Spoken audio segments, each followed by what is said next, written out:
All right, let's talk about something that's absolutely critical for any of us working with older adults: managing their medications. It's one of those areas where our best intentions can sometimes cause harm, so we're going to dive into how we can all prescribe a little more safely and a lot more effectively. We think of medications as our primary tool for healing, right? But for our older patients, it's a really fine line. Every single pill we prescribe carries the promise of a benefit, but also the risk of harm. The real trick is figuring out when that balance starts to tip, turning what we hoped would be a solution into a brand new problem. So, why is this such a huge deal? Why does it demand so much of our attention?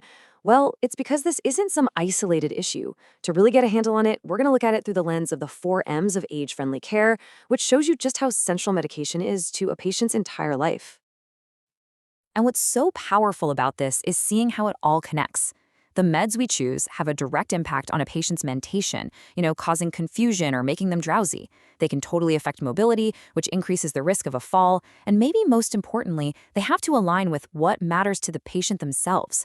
They're never, ever prescribed in a vacuum. Okay, so here's the thing: a fundamental problem we've got to face head on. The very evidence we lean on, the guidelines we follow for prescribing, a lot of the time, they don't even include the very patients we're treating. Most clinical trials, they're built around younger, healthier people, which leaves us with this massive evidence gap when we're trying to care for our older, more complex patients. And just look at this chart. It really drives the point home. This is data from oncology trials. Sure, about 30% of participants are over 65, but look what happens when you get to 75 and older. It plummets to just 10%. And what does that mean? It means a whole lot of clinical uncertainty for our oldest, most vulnerable patients. Okay, so we've got this evidence gap. Now, let's talk about how that feeds into this massive challenge of polypharmacy. This is where the sheer number of medications becomes a risk factor all by itself. And it's something we see every single day, right? So get this: 50%. Once your patient is on 5 or more medications, the chance of a drug-drug interaction hits 50%. It's a coin toss. Just stop and think for a second. How many of your patients are on at least 5 meds? It's a sobering thought. And this chart, wow, it just lays it all out, doesn't it? At 5 to 9 medicines, you're at that 50% chance of an interaction. But by the time a patient hits 20 or more, it's 100%. It's a certainty. The risk isn't just a straight line. This thing goes up exponentially. And that's what leads to those terrible outcomes, like falls, disability, and frailty. And all of this leads us to what the source material so perfectly calls the dreaded and sneaky AD, the adverse drug event. And I love that description. Dreaded, of course, but sneaky, that's the part that gets us.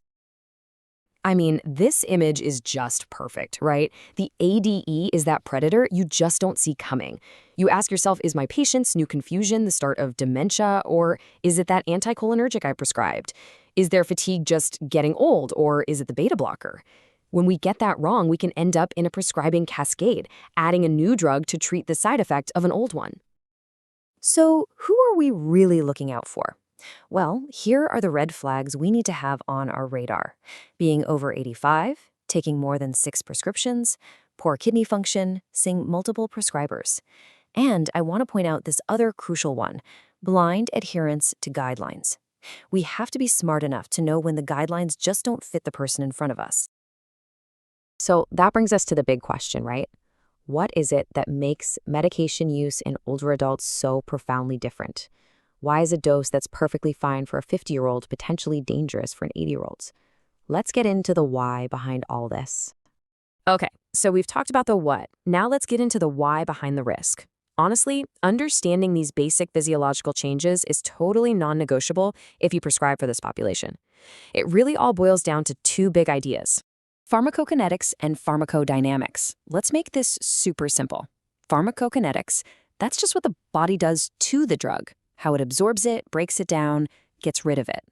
Pharmacodynamics, that's what the drug does back to the body: how sensitive the body is to its effects. Easy, right? But here's the catch: both change, and they change a lot with age. So kinetically, the changes are huge. Think about it. As kidney function goes down, drugs that are cleared by the kidneys just hang around. They can build up to toxic levels. The liver also slows down its metabolism. And because body composition changes, more fat, less muscle, those fat-soluble drugs stick around for a much, much longer time, which prolongs their effects and their side effects. And then there's the dynamic side. The body just becomes more sensitive. It's like the body's volume knob gets turned up. So the same dose of a benzodiazepine or an opioid is going to have a way bigger, more potent effect on an older brain. And that right there explains why older adults are so incredibly susceptible to the side effects of these high-risk drugs. Okay, that was a lot about the risks and the reasons why. But the good news is we can do something about it. So let's talk about the practical tools, the stuff we can actually use in the clinic tomorrow to go from just identifying the problem to taking action. Look, if there is one thing, just one thing you take away from all this, let it be this. Start low, go slow, seriously. This single principle is probably the most powerful tool we have to prevent adverse events. It's the absolute cornerstone of prescribing safely in older adults. So where do you start with a really, really thorough medication reconciliation? And I mean, you have to ask about everything, the over-the-counters, the vitamins, the herbal supplements, because patients often don't think to mention them.